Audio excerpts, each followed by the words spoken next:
Ofsted wanted children to engage in reading more, and we wanted the grant to update our existing library that needed decorating and some new furniture. Our deputy head, Michelle Gritton, she went ahead and she started trying to source a train carriage for us. A lot of companies weren't interested in giving us a train carriage, but finally she stumbled across Porterbrook through a tip from one of our teachers, Mrs Ward, and Porterbrook said that they would quite happily give us a carriage. It's going to be something unique for the school, which is going to draw parents and outside interest into the school, and also give the children something that is going to be really exciting for them, because how cool is that, having a train in your playground that you can go in every day and use, and hopefully, gauge a love of reading on the train as well. It's always important to find new ways to get the children interested, be in learning and just coming into school and having fun. And I think this has just gotten them really excited. All through the fundraising activities, everything's been towards this. So the children are building up something, they're part of this creation. We had previously provided a modular building for the school. It was a nursery building. We delivered that a few years ago. So Julie phoned us up and asked us if we would like to project manage the new project that she was looking at, which was for train carriages. So at first I had to think about it, I had to think a long time about it, and then I decided, well, modular buildings, train carriages, very similar, what could go wrong? We've definitely had some ups and downs with this project. It's not been easy. This is not a normal project that Modular Building Consultants would get involved in, but we're always up for a challenge. I've been astounded by the generosity of all the organisations involved, and we literally cannot believe on social media the buzz that it's created. Special thanks need to go out to Network Rail, Porterbrook and Taziker. Their generosity has been absolutely amazing, and without them this project wouldn't be where it is today. The community has been amazing.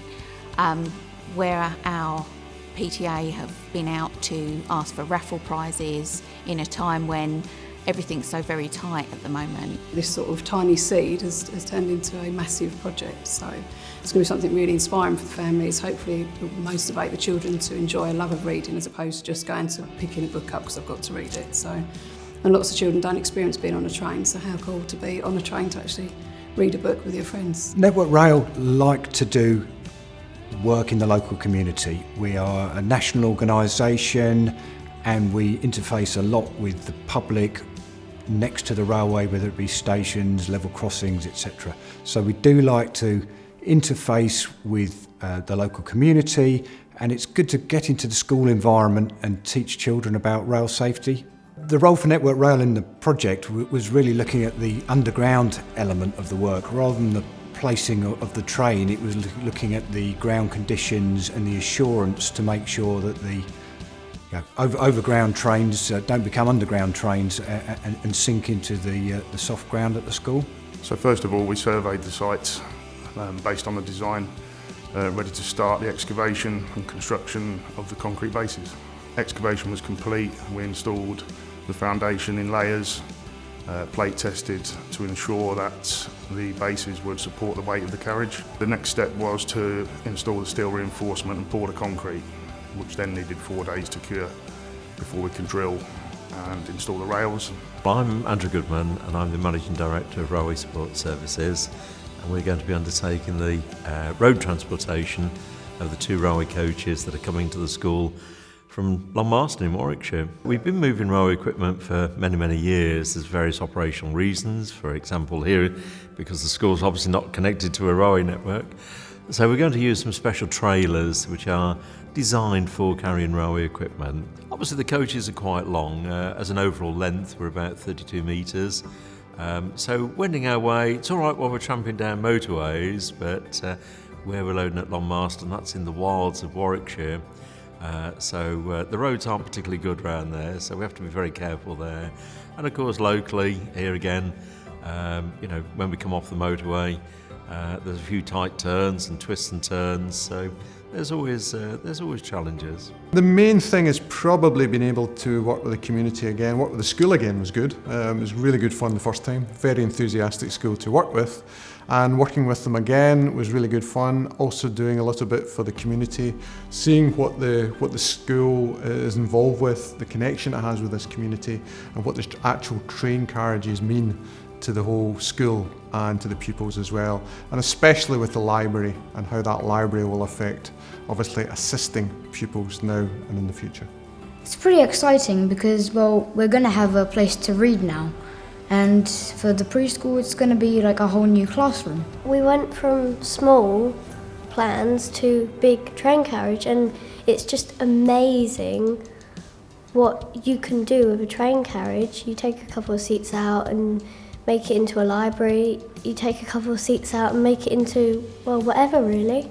People are looking outside the box at what we can use.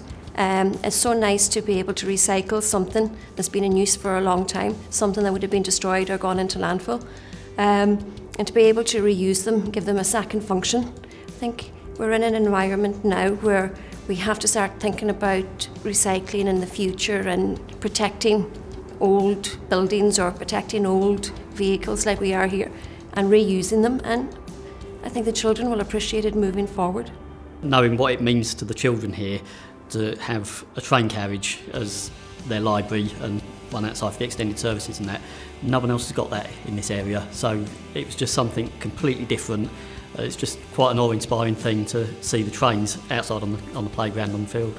It was a pleasure to be involved in such a unique project, really rewarding, and hopefully what we've achieved, the children and the community will get this plenty out of it for years. Hello Upshire. In 2019, you contacted Porterbrook and asked for some trains. Your headmistress said she wants to do something big and different and make them into classrooms and libraries. Well, you have finally achieved that, with the press and the magazines publicising what a magic job you have done. I would like to thank Porterbrook for giving us the train carriage to enable us to do this, and for Taziker for doing all the groundwork. As a school, we are so grateful to Porterbrook, Network Rail and Taziker for all of their help so far. Railscape, who done the ground investigations for us. Also, as the project went on, we knew we'd need a lot of money, and we formed a fundraising team. And out of the fundraising team, they have been out, they've done raffles and all sorts. They've got loads and loads of prizes. A special mention to our Tesco's at Waltham Abbey, Morrison's, Marks and Spencer's, for the hundreds of prizes they've donated to us. School's about an experience, you know, and the kids that go through this school now and in the future will always remember for a lifetime that when they were kids, they used to have their classes and their lessons and their library time on a train carriage. I mean, that's pretty priceless memory building stuff.